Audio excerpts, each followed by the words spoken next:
Friends, நாங்கள் இன்றைக்கி என்ன பார்க்க போகிறோம்னா மொறுண்டு நல்ல டேஸ்ட்டான ஒரு உளுத்தம் வடை எப்படி செய்கிறதுன்னு தான் பார்ப்பேன். வடையை செய்கிறதுக்காண்டி ஒரு பாத்திரத்தில் 3/4 கப்பளவு உளுந்து எடுத்துக்கிறேன். இந்த உளுந்து தான் எடுக்கணும். இது நல்லா டேஸ்ட்டாக இருக்கும். உளுந்த ஒரு 3 மணித்தியாலத்துக்கு நாங்கள் தண்ணி விட்டு நல்லா ஊற விடணும். இப்போ 3 மணித்தியாலத்துக்கு ஊற விடுவோம். உளுத்தம் பருப்பு நல்லா ஊறின பிறகு 3 மணித்தியாலத்துக்கு பிறகு அதை நாங்கள் வடிச்செடுப்போம். அதில் இருக்கிற கோதை, அந்த கருத்த கோதை நாங்கள் வடித்து எடுக்க போகிறோம். தண்ணியிலேருந்து வடித்து எடுக்க போகிறோம். பிரித்து பார்த்தீங்களா, இப்படி தான் அதை வடித்து எடுக்கிறது. அப்படி எல்லாத்தையும் நாங்கள் வடித்து எடுக்க போகிறோம். அந்த கருத்த கோதை எல்லாம் வடித்த பிறகு பாருங்கள், இப்படி நல்ல வெள்ளை கலராக வரும்.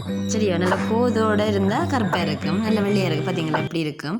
அப்படி நாங்கள் வடிச்செடுத்த பிறகு அடியில் இருக்கிற கழிவுகள் எல்லாத்தையும் அகற்றணும்.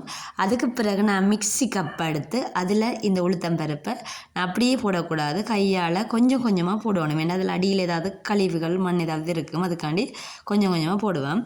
போட்டுட்டு உளுத்தம் வடை நல்லா மொறுண்டு நல்லா டேஸ்ட்டாக வரணுமெண்டா ஒரு பொருள் ஒன்று சேர்க்க போகிறோம்.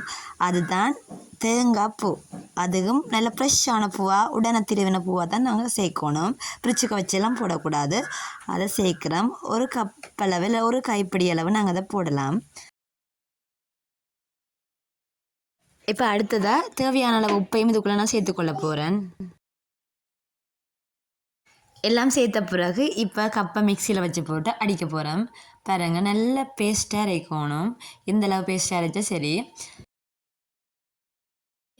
இப்போ வடைக்கு தேவையான பச்சை மிளகாய் வட்டி இருக்குது, அடுத்த கருவேப்பிலை வச்சுருக்குது, பெருஞ்சீரகம்லாம் எடுத்து வச்சுக்கிறேன். இப்போ வெங்காயத்தை பாருங்கள், இந்த வெங்காயத்தை வட்டி போடுறேன். இது சின்ன வெங்காயம் நல்லா டேஸ்ட்டாக இருக்கணும். வடைனா சின்ன வெங்காயம் தான் நாங்கள் இதுக்குள்ளே போடணும். அதோடு நான் எடுத்து வச்சுருந்த பொருள், அதாவது பச்சை மிளகாய், கருவேப்பிலை, பெருஞ்சீரகம் எல்லாத்தையும் சேர்த்துட்டு இந்த கலவையை நல்லா மிக்ஸ் பண்ணி கொள்ளணும். கலவையை நல்லா மிக்ஸ் பண்ணிவிட்டு இப்போ 10 நிமிஷத்துக்கு வெளியில் வைக்கணும். அதுக்கு பிறகு ஒரு பாத்திரத்துக்கு தண்ணி எடுத்துட்டு கையை நல்லா நனைச்சிட்டு அதுக்கு பிறகு வடை கலவையை நல்லா உருண்டையாக பிடிக்கணும். பாருங்க, இந்த அளவு எடுத்தால் சரி. அதுக்கு நடுவில் ஒரு ஓட்டையை போட்டால் திருப்பி பாருங்க அப்படியே இருக்கும். எண்ணெயில் போட்டு பொரிக்கணும். இப்போ எப்படி நாங்கள் வடையை நாங்கள் பிடிச்சி கொள்ளலாம். இன்னொரு முறையிலையும் இதை பிடிச்சி கொள்ளலாம். உங்களுக்கு கஷ்டமாக இருந்தேன்னா இது பூவரசு இலையில் இருக்குது, அந்த இலையை எடுத்து இல்லாட்டி இந்த இலையாகவும் எடுக்கலாம். நச்சுத்தன்மை இல்லாத இலையை எடுக்கணும். எடுத்துட்டு அதில் பாருங்கள் சின்னதாக ஒரு துளையை போட்டுட்டு திருப்பி எண்ணெய்க்குள்ளே போடலாம். எப்படியும் நாங்கள் இதை வடையை பிடிச்சி கொள்ளலாம். வடையை வேகமாக போடணும். ஏன்னா வடை வேகமாக பொரிஞ்சிடும். எப்படி வேகமாக போட்டால் தான் வடையை பொரிச்சு எடுக்கலாம், இல்லாட்டி வடை எரிஞ்சிடும். அதான் எண்ணெய் சட்டி அடுப்பில் வச்சுட்டு இப்போ ஒன்றா போடணும். பார்த்தீங்களா, வேகமாக போட்டுடணும். போட்டுட்டு இப்போ பாருங்கள், நல்ல ப்ரௌன் கலர் வந்த பிறகு வடையில் எடுக்கணும். இப்போ 2 பக்கமும் வேகணும். அதனால் திருப்பி விடணும்.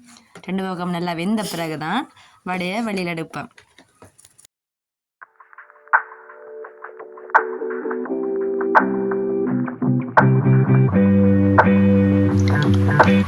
வடையை போடைக்க சிம்மில் தான் அடுப்பி இருக்கணும். அப்போ தான் வடை உள்ளே வெந்து வரும், இல்லாட்டி வேகாமல் விட்டுரும். சிம்மில் போட்டு தான் நாங்கள் வடையை சுட்டு எடுக்கணும். பாருங்க, 2 பக்கமும் நல்லா திருப்பி எடுத்து நல்லா வேக விடணும். உள்ளே வெந்து வரணுமெண்டா கொஞ்சம் நேரம் எண்ணெய்க்குள்ளே பொரியணும். அப்போ அதனால் அடுப்பை நாங்கள் சிம்மில் போட்டு தான் வடையை சுட்டு எடுக்கணும். பாருங்கள், நல்லா ப்ரௌன் கலர் வந்த பிறகு வடையை எடுத்துக்கொள்ளலாம். பாருங்கள், இப்படி வந்த பிறகு எடுக்கணும். நல்லா எரியவும் விடக்கூடாது. பார்த்திங்களா, முறுண்டு வடை ரெடி ஆகிட்டுது. எப்படி எல்லா வடையும் சுட்டு எடுக்கணும். நல்ல டேஸ்ட்டான வடை. பார்த்திங்களா, நல்ல டேஸ்ட்டாகவும் இருந்தது சாப்பிட. இந்த வீடியோ உங்களுக்கு யூஸ்ஃபுல்லாக இருந்தால் லைக் பண்ணுங்கள், மறக்காமல் சப்ஸ்கிரைப் பண்ணி விடுங்க. தேங்க்யூ ஃபார் வாட்சிங்.